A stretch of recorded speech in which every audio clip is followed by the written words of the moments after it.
kubarikiwa. Somo letu linasema sababu ya kubarikiwa. Natamani nielewe tuweze kwenda na muda mfupi. Sababu ya kubarikiwa. Bwana Yesu apewe sifa. Ndio kichwa cha somo letu, sababu ya kubarikiwa. Baraka ni mema ya aina nyingi. Baraka ni mema ya aina nyingi. Tunaposoma hata kitabu cha Mwanzo, katika utangulizi tuone hapo Mwanzo 1 sura ile ya kwanza mstari wa 28, baraka ni mema yanatamkwa. Mema yanatamkwa. Mungu ndio wa kwanza kutamka. Mwanzo 1:28 Biblia inasema Mungu akawabarikia. Mungu akawaambia, zaeni kaongezeke, kaijaza nchi na kuitisha, katawale samaki wa baharini na ndege wa angani na kila kiumbe chenye uhai kiendacho juu ya nchi. Hii ni baraka. Mungu alitamka neno la baraka. Bwana Yesu apewe sifa. Kwa hiyo baraka huwa inatamkwa, na anayetamka huwa anakuwa mkuu. Anatamkia watoto wake, anatamkia wale wadogo, lakini wa kwanza kutamka ni Mungu. Mungu ametamka, zaeni kaongezeke, kaijaze nchi, kaitiishe, jaa muenee kabisa. Anasema mkatawale samaki. Ndio maana samaki tunafuga, tunakula samaki vizuri, hawaishi kwa sababu walitamkwa wawepo. Wanyama wa kufuga walitamkwa, wanyama wa pori. Tunatawala vitu vyote, tunavitawala kwa sababu Mungu ametamka. Hii ni baraka. Kuzaa ni baraka. Ndio mwenzangu, kuzaa ni baraka. Mwambie hata usiweke uzazi wa mpango, kuzaa ni baraka. Mwambie hivyo. Mwambie wewe wajaze, wafiatue tu. Mimi napendaga wale wa mama wanaounganisha mwaka tunawapenda sana. Bwana Yesu apewe sifa. Maana ni baraka. Bwana anasema zaeni. Ni kwa tukizaa leo, hiyo ni tamko la Mungu kwamba tuzae. Ni moja ya baraka Mungu aliyetupa wanadamu. Baraka hiyo ni kuzaa. Kwa hiyo alipotamka Mungu zaeni, si mpaka kesho watu wanazaliwa. Si mpaka mwakani kama tukiwepo watu watazaliwa. Si kila siku watu wanazaliwa. Kwa sababu ya tamko la Mungu alilotamka kwamba zaeni. Alitubariki kwa namna hiyo. Baraka nyingi alizotupa Mungu, lakini moja hiyo ya kuzaliwa imenikuta hata mimi nimezaliwa, imekukuta hata wewe umezaliwa. Bwana Yesu apewe sifa. Ni baraka Mungu alizosema tuzae na kuongezeka. Na mara zote huwa wazazi wanabariki watoto wao. Tazama pia Mwanzo 24. Hebu nikupe mstari mmoja wa 60. Mwanzo 24 mstari wa 60. Mwanzo 24 mstari wa 60. Biblia inasema hivi. Rebeka mstari wa 60. Wakambarikia Rebeka, wakamwambia, ndugu yetu, uwe wewe mama wa 10,000 mara 1000 nyingi, na wazao wako waurithi mlango wa hao wakuchukiao. Haya maneno wanasema wazazi wa Rebeka kabla hajaondoka, wanambarikia. Kumbarikia kwenyewe ni kutamka maneno. Wakamwambia, ndugu yetu, uwe wewe mama wa 10,000 maelfu nyingi, mara 1000 nyingi, na wazao wako waurithi mlango wa hao wakuchukiao. Wanahesabiwa sifa. Haya ni maneno wanatamka wazazi wanapomtoa binti kwenda kuolewa kwa hivyo. Wanamtamkia maneno ya baraka. Yaani azae au na uzao mwingi. Maadui atawale, maadui awatawale yeye. Wanaomchukia wasifanikiwe. Kwa hiyo kila alipokuwa anapita Rebeka na uzao wake upo mpaka sasa. Waisraeli wa kimwili wapo mpaka sasa. Na sisi ni Waisraeli wa kiroho kupitia Yesu Kristo. Baraka hizi na sisi zinatuhusu. Bwana Yesu apewe sifa. Ni matamko alitamkiwa. Mwambie mwenzako, wewe mtoto wako unamtamkia na baraka. Mwambie, muulize wewe unamtamkia baraka mtoto wako. Wewe lazima usimame kwenye neno. Usijifunza kwenye shule ya Jumapili, neno lina nguvu hata leo, si ndio? Kama hao wazazi walitamka mema kwa binti yao, mtoto wako anapoamka asubuhi na weka mikono na mtamkia baraka, unaweza kufuta. Unamtamkia kushinda, unamtamkia ulinzi, unatamka vitu. Wewe ni mzazi, usio mtoto unamgomea siku zote. Wewe takuchapa. Wewe baraka zake yeye kuchapa.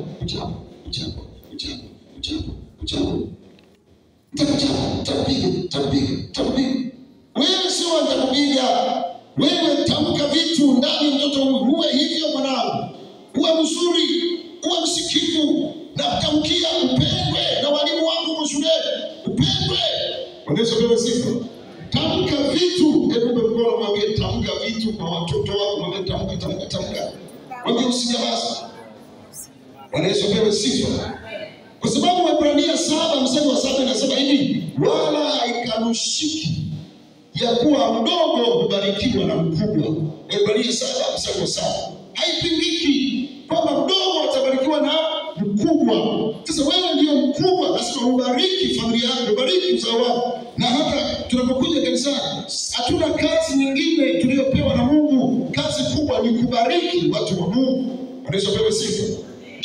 Ndio kibarua chetu watumishi wa Mungu, ni kubariki watu wa Mungu. Tunapobariki tunatamka matamko ya ulinzi na matamko mengine mbalimbali.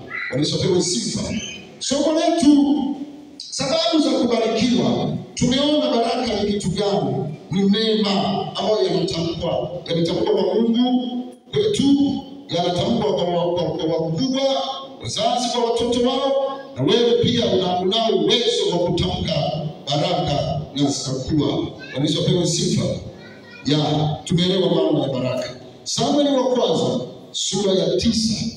Tuende kwenye somo letu, sababu ya kubarikiwa. Tunataka tujue kila kitu kina sababu.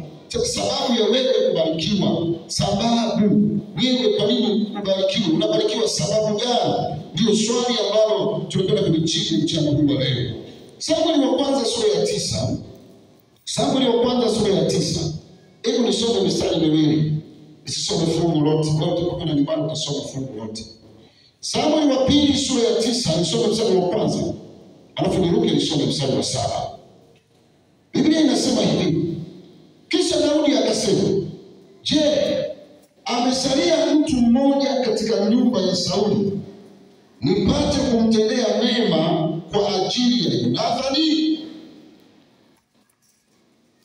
Je, amesalia mtu mmoja katika nyumba ya Sauli nipate kumtendea mema kwa ajili ya Yonathani?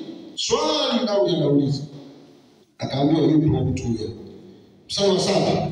Daudi akamwambia huyo mtu sasa aliambiwa yupo. Daudi akamwambia, usiogope, maana bila shaka nitakutendea mema kwa ajili ya Yonathani baba yako, nami nitakurudishia mashamba yote ya Sauli baba yako, nawe utakula chakula mezani pangu daima. Wanaweza kupewa sifa. Biblia inatuambia wakati Daudi ameshakuwa mfalme, Sauli amefariki, amekufa, na mtoto wake anaitwa Jonathan.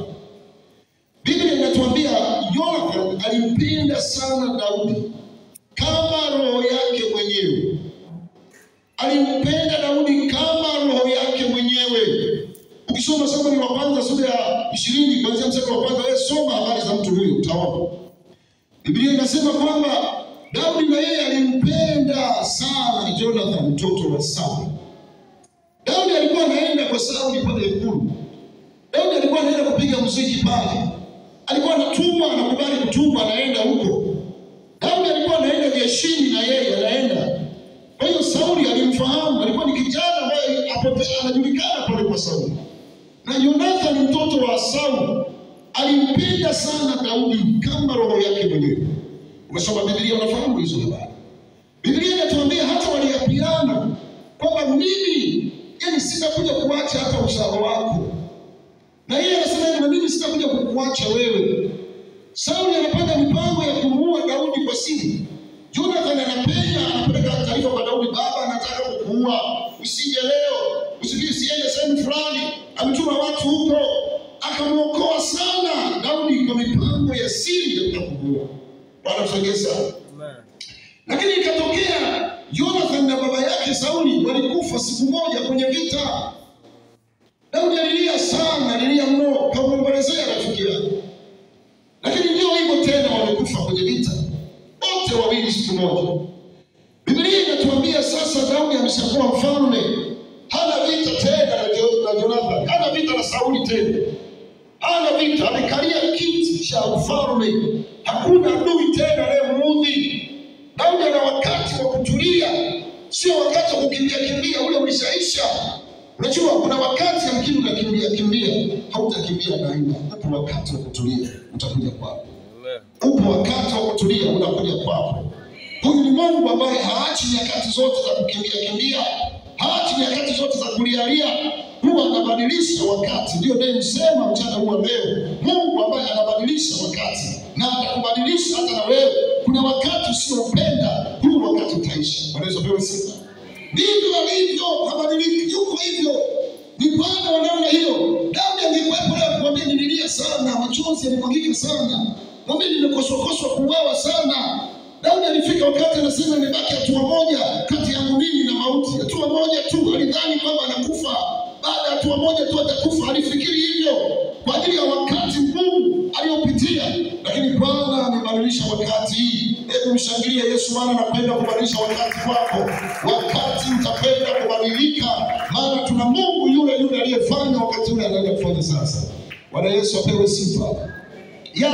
Sasa Daudi alipokuwa amekuwa mfalme, akauliza swali. Amewatendea mema wengi sana uzao wa Sauli, hata kama alimfanyia mabaya, lakini aliwatendea mema. Akauliza swali, jamani, amebaki mtu yoyote katika uzao wa Sauli ili nipate kumtendea mema? Yani anatafuta watu wa kuwatendea mema kwa uzao wa Sauli. Anatafuta nani nimfanyie kitu kizuri. Akasema jamani, asije akabakia. Nauliza, nani amebaki? Amebaki nani? Mtu mmoja akamwambia, Sauli Jonathan ana mtoto wake wa kumzaa mwenyewe. Daudi akashtuka, Jonathan ana mtoto? Rafiki yangu aliyenisaidia sana, aliyekubali kutukana hata na baba yake kwa ajili ya kutoa siri za mimi nisiuawe, ana mtoto wake? Akasema bwana yupo, anakaa mahali fulani huko mashambani huko. Akasema mkaniletee. Akasema ule mtoto ana kilema cha miguu yote miwili, ana kilema, mlemavu wa miguu yote miwili. Pale aliposikia baba yake, yule yaya anayemlea yule mtoto anaitwa Mephibosheth alikuwa mdogo, ana umri wa miaka 5. Yule yaya aliyekuwa anamlea aliposikia Sauli amekufa, Jonathan amekufa, katika ule mshtuko wa kifo hakumfunga vizuri yule mtoto, akaanguka akavunjika miguu yote miwili. Kwa hiyo akaambiwa Daudi ana kilema cha miguu yote miwili. Daudi akasema mleteni. Ndio tumesoma mstari huu wa 7. Bwana Yesu apewe sifa. Akamwambia usiogope. Tumesoma mstari huu wa 7. Hebu nirudie mstari wa 7. Mstari wa 7 unasema, Daudi akamwambia usiogope, maana bila shaka nitakutendea mema kwa ajili ya Jonathan baba yako, na nitakurudishia mashamba yote ya Sauli baba yako, nawe utakula chakula mezani pangu daima. Unaweza kuwa sifa. Naona ameletwa yule mlemavu, ameletwa ikulu, anamkuta Daudi, anamwambia usiogope, nitakufanyia mema kwa ajili ya Jonathan baba yako. Mstari wa kwanza tumesoma unasema hivi, amebakia nani katika nyumba ya Sauli nipate kumtendea mema kwa ajili ya Jonathan. Unaweza kuelewa sifa. Na mstari wa 7 unarudia neno, ndio nataka ulishike, kwamba nipate kumtendea mema, bila shaka nitakutendea mema kwa ajili ya Jonathan baba yako. Utakula mezani pangu, mashamba atakurudishia yote ya Sauli, itakuwa ya kwako, mezani pangu daima. Maisha yako yote unakula Ikulu. Hautakula huko kwenye migahawa, mamalishe sijui. Utakuwa unakula hapa mezani. Unakula kitu unachokitaka. Yaani unaposikia vyakula vya Ikulu, ni kwamba kila unachotaka kimejaa hapo mezani. Sio maharage na ugali vilivyo tu, vitu viwili viwekwa pale, hamna. Yaani unachotaka, vya kutafuna, vya kuchoma, vya kukaanga, viko hapo mezani. Vinywaji viko hapo. Na kuna kwa na mtu maalum anayeandaa vinywaji. Na kuna kwa na mtu maalum anayeandaa hata vya kutafuna. Wanaweza pewa siku moja niliwahi kwenda kwa mheshimiwa mmoja. Wanaweza pewa tukafika pale, huu mfano tu. Tukafika pale, tukakaguliwa, tukaingia pale ndani, tumekaa. Akaja mtu mwingine special kutuuliza unapenda kunywa nini? Kunywa nini? Asa unasema hapa. Yeye anashughulika na vinywaji na ndao. Akaja mwingine anashughulika na vitafuna. Akaja pale naye, akaya anatuuliza unataka nini? Mwingine siku tumeoga chai, tukasema chai. Akaja wa chai naye akaleta pale chai. Lakini vikombe vyenyewe vidogo basi nisikia sana vizuri. Tumezoea kama vikombe. Bwana Yesu apewe sifa. Sasa nikaona ule utaratibu, kuna anayeshughulika na vinywaji tu. Kuna anayeshughulika na vitu vingine, hata mavazi, kuna anayeshughulika na mavazi. Kwa ile meza ya mfalme ni yangu kuambia kwamba inakuwa na vitu vingi, vizuri. Bwana Yesu apewe sifa. Wanafanya kazi ya kuandaa hiyo meza. Anaambiwa kuanzia sasa utakuwa unakula mezani pangu daima. Hivyo umekatika miguu miwili. Mlemavu huwezi kutembea. Ina maana anasota hivi. Hawezi kutembea. Miguu yote miwili ni kilema. Utaalamu wa sasa haukuwepo. Kunyosha na kuweka mjumba haukuwepo wakati huo. Sasa anasota hivyo. Hata kama unasota kwenye simenti, unasota kwenye tiles kama hivi, alafu unajiinua, unapanda mezani, alafu kwenye kiti unakaa, chini hakuna miguu. Daudi akisema utakula na mimi siku zote daima. Wanaweza pewa sifa. Hivi sio kitu rahisi mlemavu kama vile akakaa Ikulu. Sio kitu rahisi. Yeye alijiona kama Mungu aliyekufa. Alisema mfalme, mimi ni nani? Mungu aliyekufa mimi. Uniweke hapa kwenye meza. Analia. Wanaweza pewa sifa. Mefiboshethi analia, alivyoambiwa hivyo. Anasema usiseme Mungu amfu. Hata kama unasema mama uliyekufa, yaani utakaa mezani pangu, utakula ninachokula mimi na wewe utakula. Mimi mfalme ninachotafuna na wewe utatafuna. Ninachokunywa na wewe utakunywa. Yaani daima, sio mwezi, sio mwaka, daima. Maisha yako wewe ni mtu wa Ikulu. Wanaweza pewa sifa. Mefiboshethi alipokea baraka hizo zote si kwa sababu ya kitu chochote alichonacho. Sababu ya kupokea baraka hizi, Biblia inatuambia nimtendee mema kwa ajili ya Yonathani. Wanaweza pewa sifa. Mstari wa 7 unasema nimtendee mema kwa ajili ya Yonathani. Yale aliyoyafanya Yonathani, hata kama yeye amekufa, lakini mema yake anayapata mwanawe Mefiboshethi. Wanaweza pewa sifa. Ndio anapata hayo mema yake.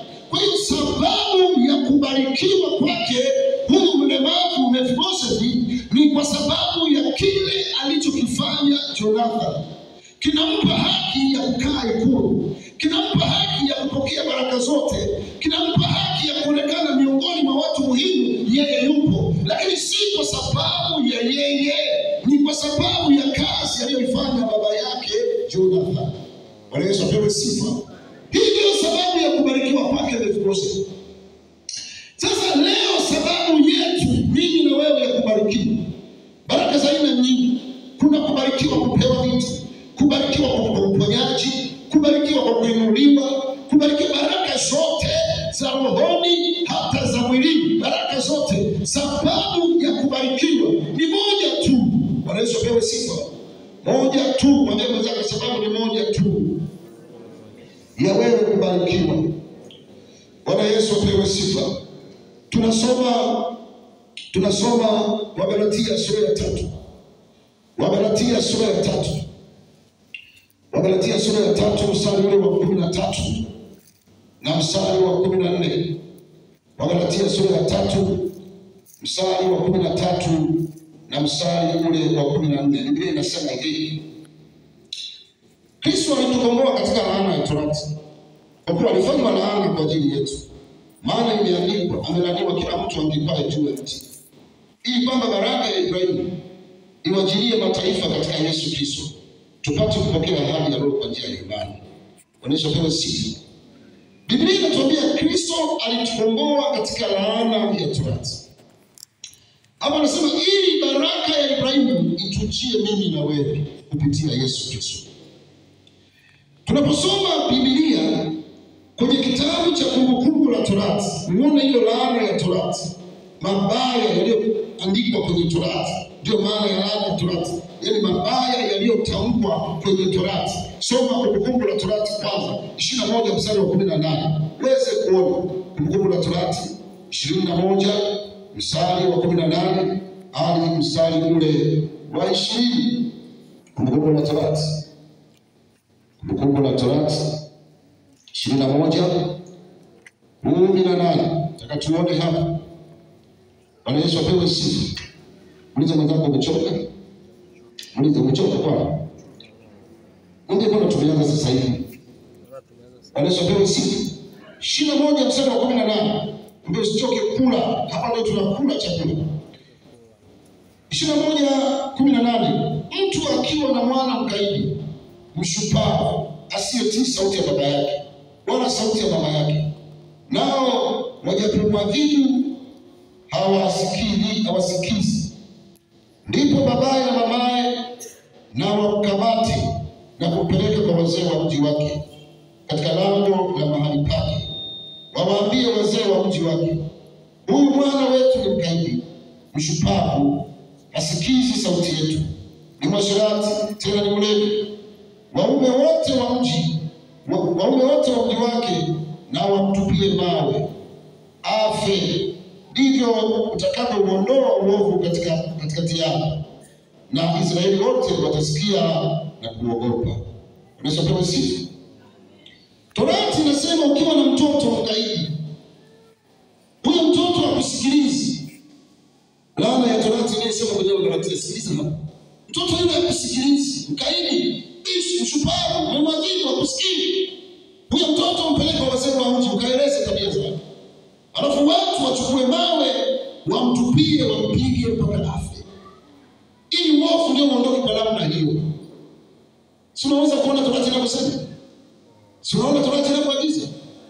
Sasa nani angepona? Tuseme hivyo, nani angepona? Kuna ambaye angepona? Tungepigwa kwa mawe wote. Kwa vile tulikuwa tunaishi zamani, tungepigwa kwa mawe wote. Mwambie mwenzako wewe ungepigwa kwa mawe. Mwambie wewe ungepigwa kwa mawe. Mwambie wewe ungepigwa kwa mawe. Mwambie wewe ungepigwa kwa mawe. Kwa torati ndio inaagiza hivyo, upigwe kwa mawe mpaka unakufa. Hiyo ndio torati. Ina mabaya yanayotamkwa kwenye torati ndio hayo. Laana ni mabaya. Mabaya yanayotamkwa upigwe kwa mawe. Ndio maana Yesu alipoona yule mwanamke analetewa, anasema wewe tumemfumania katika uzinzi. Torati ya Musa inasema pigwa kwa mawe. Yesu akasema haya, aliyewasilia dhambi awe hata kupiga mawe. Si ndio? Walisimamia maandiko haya. Sasa Yesu yeye ndiye aliyepigwa. Ndiye aliyepigwa makonde, magumi, makofi, katendewa mate. Alipigwa. Kwa nini alipigwa? Yesu yeye ndio alichukua mapigo yale yaliyosemwa kwenye torati. Laana ile ya kupigwa iliyosemwa kwenye torati, Yesu aliamua kupigwa yeye. Unaelewa sifa? Adhabu bado ilitakiwa vile vile. Yesu bado alitimiliza torati. Kwa sababu ilitakiwa tupigwe mimi na wewe. Mimi ningepigwa mawe nikwambie. Mimi wangenitandika. Kwa jinsi nilivyokuwa. Lakini hawakunipiga mawe mimi, walimpiga Yesu. Wanaelewa sifa? Hawakupigwa mawe wewe, akapigwa Yesu. Wewe ungepigwa, lakini Yesu akasema nipige mimi. Kwa ajili ya kupigwa kwake Yesu, Biblia inasema na kwa kupigwa kwake sisi tumepona. Ina maana ile laana ya torati alibeba yeye. Vile Yesu amepigwa, ametusababishia sisi kupokea mema, sisi kupokea uzima, sisi kupokea baraka. Kama vile Jonathan alivyoamua yeye kusema mambo ya kumhifadhi Daudi, sasa mtoto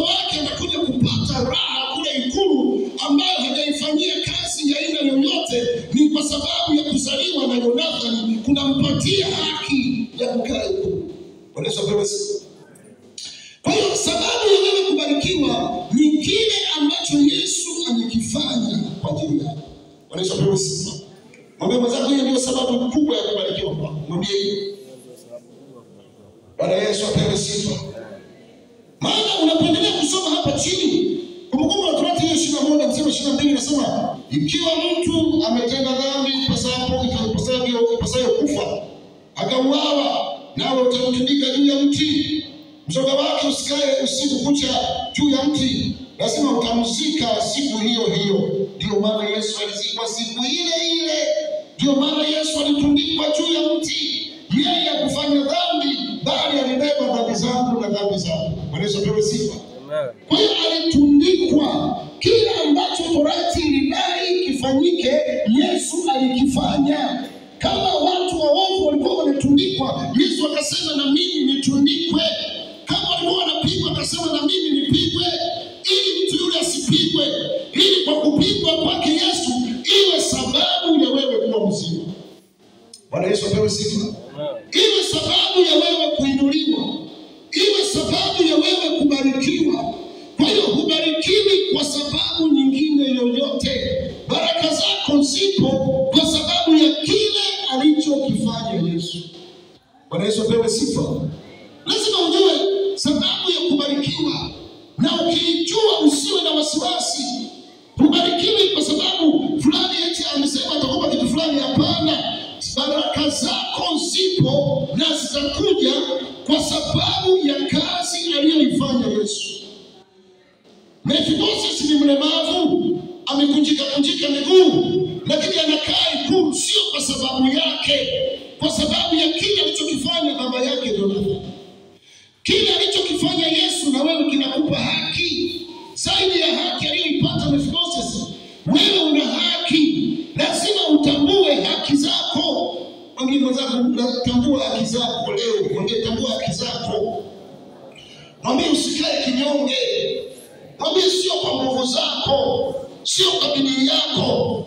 Mwambie kubarikiwa ni lazima. Mwambie kupona ni lazima. Mwambie kuinuliwa ni lazima. Mwambie baraka za Ibrahimu ni za kwako, sio kwa juhudi zako. Kwa hiyo shetani anataka tutumie, tuamini eti juhudi zetu, tuamini eti matendo yetu mema. Hapana, hatubarikiwi kwa sababu ya matendo yetu mema. Ni kwa sababu ya kazi aliyoifanya Yesu ndio inatupa baraka. Bwana Yesu apewe sifa. Kwenye kanisa fulani ukienda, kama umeenda kuomba Mungu akusamehe, wanakuambia na nini ufanye malipizi. Kuna mama mmoja nilikuwa naye, bado alikuwa anapenda kwenda kwenye dini. Akaniambia, mchungaji, mimi sina hela. Wewe vipi? Nikopeshe. Hela nilikuwa nayo, baada ya kupokea mshahara nikaenda kule, wakaniambia nikapeleke malipizi, nikaweke carpet madhabahuni. Madhabahu kubwa hii ndogo, wakamnunulisha carpet kama hii kubwa, zulia. Wakamnunulisha zulia kubwa, akanijaza madhabahuni pale. Padri akasema, hapo umesemehewa dhambi zako kwa ajili ya zulia hii. Nikamfundisha, nikasema, mwanangu, zulia haliwezi kuondoa dhambi. Umeliwa. Kazi alishaimaliza mwanaume mmoja anaitwa Yesu Kristo. Yeye ndio alimaliza, hakuna malipizi. Malipizi ni imani potofu. Malipizi alishayafanya Yesu. Kwa hiyo tunatembea sio kwa haki zetu, tunatembea ile haki ya Yesu ndio inaingia ndani mwetu. Bwana Yesu apewe sifa. Hakuna mwanadamu ambaye ana haki yake, hayupo. Ni haki ya Yesu uliyomwamini na kuwepo ndani yako. Mungu anapokutazama anasema, huyu ni mwenye haki, huyu ni mwenye haki. Lakini sio haki yake, sio yeye Mefibosesi, ni haki ya Jonathan ndiye ilimfanya awe daima pale Ikulu. Bwana Yesu apewe sifa. Daima anakula Ikulu, daima kuponya magonjwa utapona. Sio kama Mungu aliponya juzi hapo anachoka. Mungu anatuponya daima. Mungu anatubariki daima. Tukishajua haki zetu, kwamba haki yetu sio sisi, tunabarikiwa kwa kazi aliyoifanya Yesu pale msalaba. Bwana Yesu apewe sifa. Sababu ya kubarikiwa unaelewa? Uliza mwenzako, unaelewa sababu ya kubarikiwa? Bwana Yesu apewe sifa. Biblia inasema kwenye Isaya 54:3, inasema hakika ameyachukua masikitiko yetu. Si ndio? Hakika ameyachukua masikitiko yetu, amenitwika huzuni zetu. Kwa hiyo Yesu ndiye aliyebeba. Sisi tunatembea katika yale aliyoyafanya Kristo, tunatembelea kazi ya Kristo. Kwa hiyo baraka zetu sio kitu cha kuhangaika, hatukitafuti kwa nguvu zetu, tunakipata kwa ajili ya kazi aliyoifanya Kristo. Bwana Yesu apewe sifa, asifiwe sana. Ufunuo wa Yohana ile sura 12 mstari wa 11 anasema hivi, nao wakamshinda kwa damu ya mwanakondoo na kwa neno la ushuhuda wao. Bwana Yesu apewe sifa. Nao wakamshinda kwa nini? Wakamshinda kwa nini? Ushindi wako unategemea nini? Damu ya Yesu. Bwana Yesu apewe sifa. Si kama uliomba mpaka sauti ikakauka ndio inaleta ushindi. Sio kama uliomba, japo kuomba ni muhimu na kunaonyesha imani yako juu ya Mungu. Lakini hatupewi kwa sababu tuliguruma sana. Hatupati ushindi kwa sababu tulikaa macho. Hatupati ushindi kwa sababu ya bidii fulani. Tambua kwenye ufahamu wako, ujue haki zako, baraka zako, msingi wake ni nini? Msingi wa baraka zako zote ni kazi aliyoifanya Yesu. Msingi wa ushindi ni ile damu iliyomwagika kwa ajili yako. Kwa hiyo maisha yako yote utegemee kazi aliyoifanya Yesu.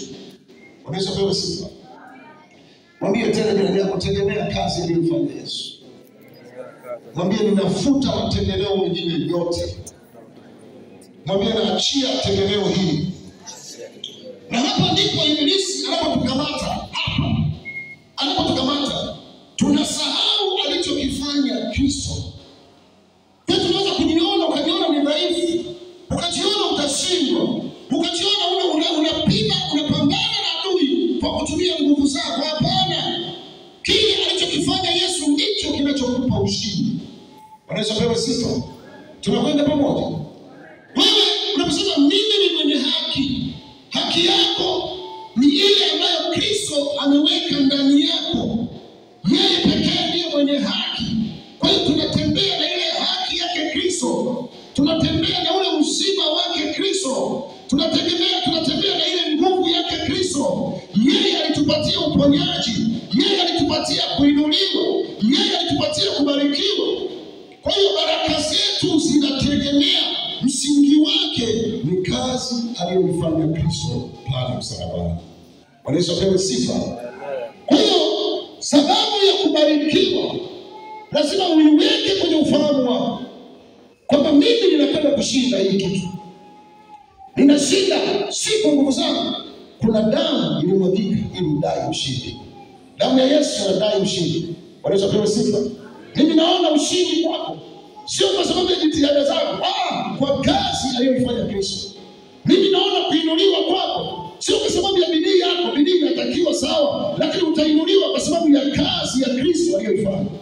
Bwana Yesu apewe sifa. Kwa hiyo lazima uzikamate baraka zako. Uone sababu ya wewe kuinuliwa, sababu ya wewe kupona, sababu ya wewe kuona mema katika maisha yako. Mema utayaona kwa kazi aliyofanya Kristo, inakupa haki ya kupokea mema hayo. Bwana Yesu apewe sifa. Hebu naomba tusimame sasa. Hebu angalia Mefiboshethi. Mefiboshethi alikuwa ni mlemavu. Alikuwa si mzuri, miguu imekunjika, lakini kwa kazi ya Jonathan akakaa ikulu. Hebu angalia kwa kazi ya Yesu. Na wewe lazima ukae mahali ambapo hata mwenyewe unasema hapa mbona si sahihi? Mbona mahali hapa juu sana? Jonathan mtoto wake huyu Mefiboshethi alishangaa, mimi ni mbwa mfu, mimi nikae ikulu. Unajua si yeye, ni kazi aliyoifanya baba yake. Si wewe, ni kazi aliyoifanya Kristo. Yuko Mungu ambaye anafanya mambo yanayopita akili zetu. Hebu naomba tusogee hapa mbele, nataka tuombe. Nataka tuombe wote. Tushinde kwa kazi Kristo aliyoifanya. Lazima baraka zetu, haki zetu, uzima, uponyaji, baraka ni mema. Mema yote ambayo yamefungwa hayawezi kutufunga. Tunachagua haki zetu. Haki zetu ni kwa sababu ya Kristo. Lazima tuone mema yaliyokusudiwa. Bwana Yesu apewe sifa. Usipate adui anaonyesha kwamba hazikuhusu, lakini ninasema zinakuhusu kulingana na neno la Bwana. Haki zako lazima uzipate kwa ajili ya kazi aliyoifanya Kristo kwa msalaba. Hebu funika macho yako sasa. Funika macho yako sasa. Tunapoenda kufanya maombi.